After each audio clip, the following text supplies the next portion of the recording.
দায়িত্বপ্রাপ্ত প্রধান শিক্ষক মহাশয় এবং আছেন ম্যানেজিং কমিটির সভাপতি, অন্যান্য শিক্ষক শিক্ষিকাবৃন্দ, আছেন আমার স্নেহের ছাত্রছাত্রীবৃন্দ।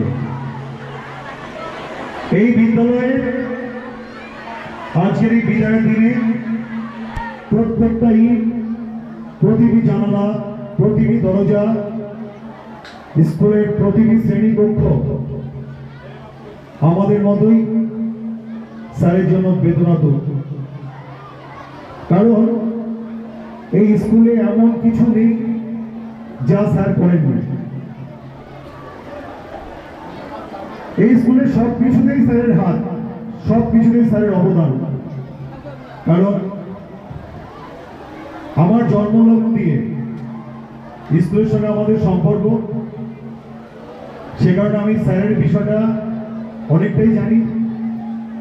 এছাড়া আমি 1992 কি 93 সাল হবে যখন এই স্কুলে প্রথম অষ্টম শ্রেণীর ছাত্র হিসেবে ভর্তি হই,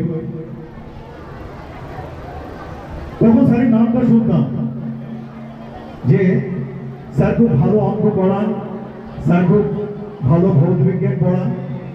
কিন্তু বাস্তবে কি, তোমরা শুনলে অবাক হবে, স্যার যে সমস্ত ছাত্রছাত্রীরা 100% মার্কস পাওয়ার মতো, তাদের জন্য স্যারের পরিকল্পনা আলাদা ছিল। আর যেসব ছেলেমেয়েরা পিছিয়ে পড়ত, যারা একদম পাস করার মতো নয়, সেই সমস্ত ছেলেদের মেয়েদের জন্য স্যারের এত সুন্দর টিপস, এত সুন্দর পরামর্শ থাকতো যে তারা পর্যন্ত পাস করত। তাদের সম্পূর্ণ বই স্যার পড়াতেন না। যারা একদম পিছিয়ে পড়া ছেলে মেয়ে, তাদের জন্য স্যার 100 পৃষ্ঠার বইয়ের 80 পৃষ্ঠা বন্ধ করে দিতেন, যে এই বিষয়টা তোদের জন্য না, তোদের জন্য এই 20 পৃষ্ঠা, এবং তারা সেই পড়ে পাস করতেন।